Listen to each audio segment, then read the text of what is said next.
Good day, everyone. Today, I'll be telling a second prize short story in 2015 from Palanca Awards written by Victoria Australia C. Bravo entitled The Bear.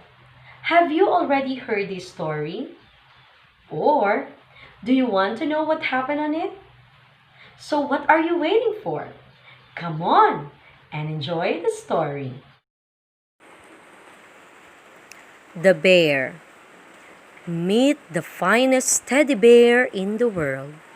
Black eyes that sparkle, a good-natured smile, a bright black nose in the middle of his face, small rounded ears at the top of his head, long limbs that wrap you in a warm embrace.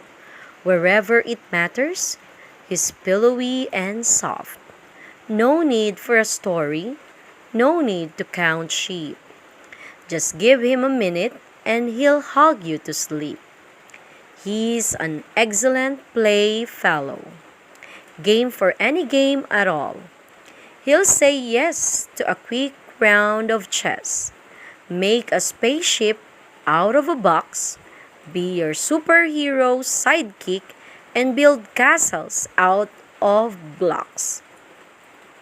He'll agree to play the hostage, be laid over the tracks, be tied up in the closet with his hands behind his back, throw him in a dungeon, hang him upside down from trees, put him in a forest full of ants and killer bees. He knows it's all just make believe, a game where you pretend, a game that always ends with being rescued by a friend. Jacob calls him Barry, just the thing to name a bear. He takes him along wherever he goes. He takes him everywhere, almost everywhere. That is, save for one place he can't go. When Jacob has to go to school, he has to go alone. And that means Super Sidekick Barry has to stay at home. Barry didn't mind at first. He stayed right where he was. He never made a single sound. He never made a fuss.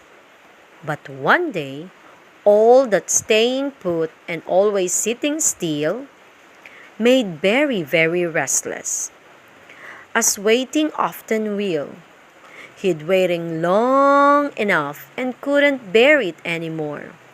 So he tumbled off the bed and started walking out of the door.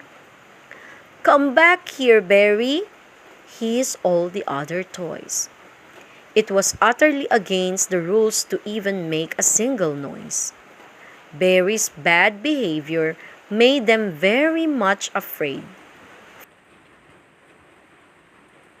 For toys were meant to sit quite still and wait till they were played. What if someone sees you? What if you lose your way? What if you get stuck somewhere and we're too far away? That's not going to happen, Barry answered. I know every inch of this house. I'll be very, very careful. I'll be quiet as a mouse. They tried to argue with him. They begged him to stay, but Barry was bent on sneaking away. Then out of the blue spoke the eldest of the toys, a wise old owl with a gravelly voice.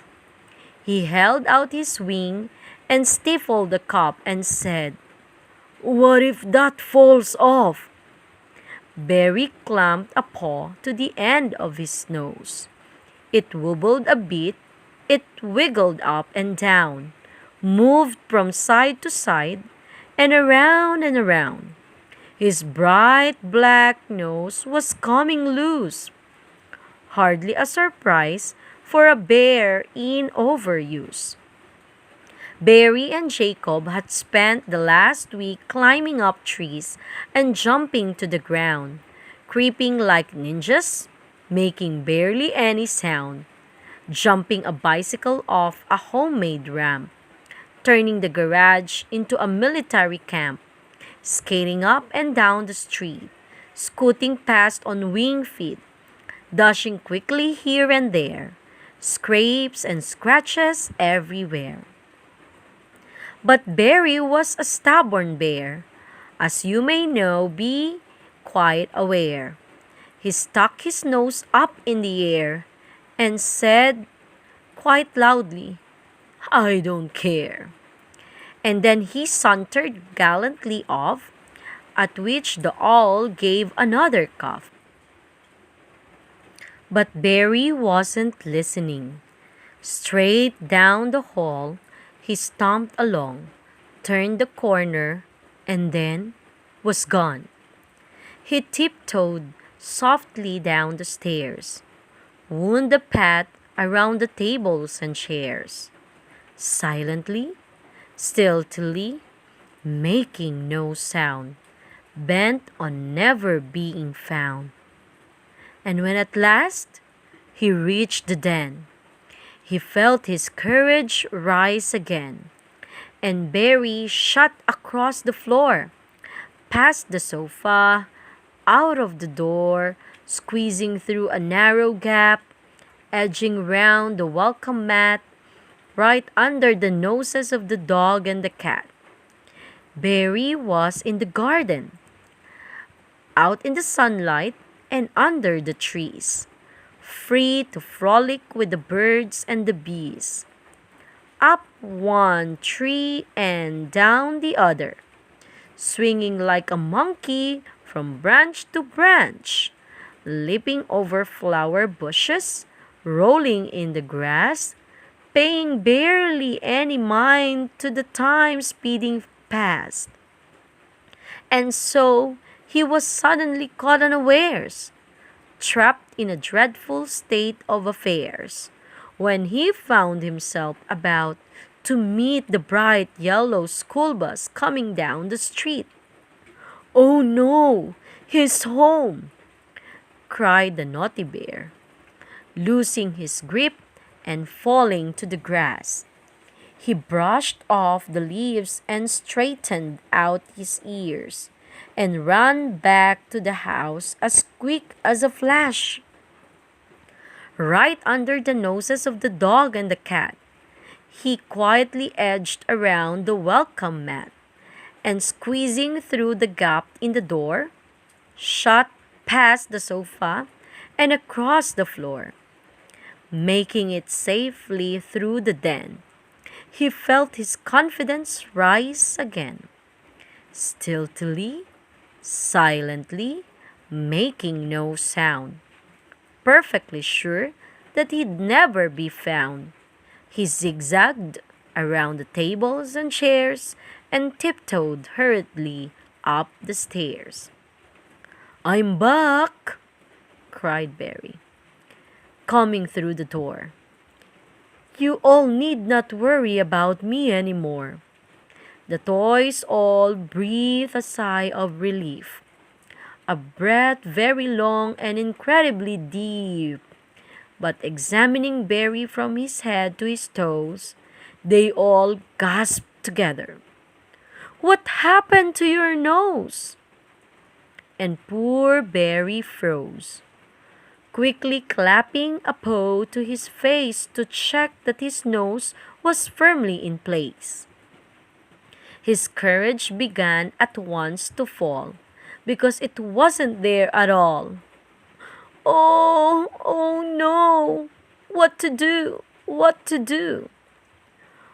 Were Barry's days at Top Bear through?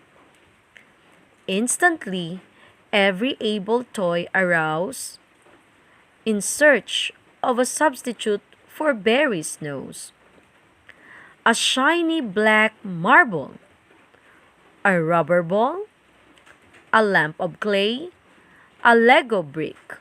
Find a nose and find it quick.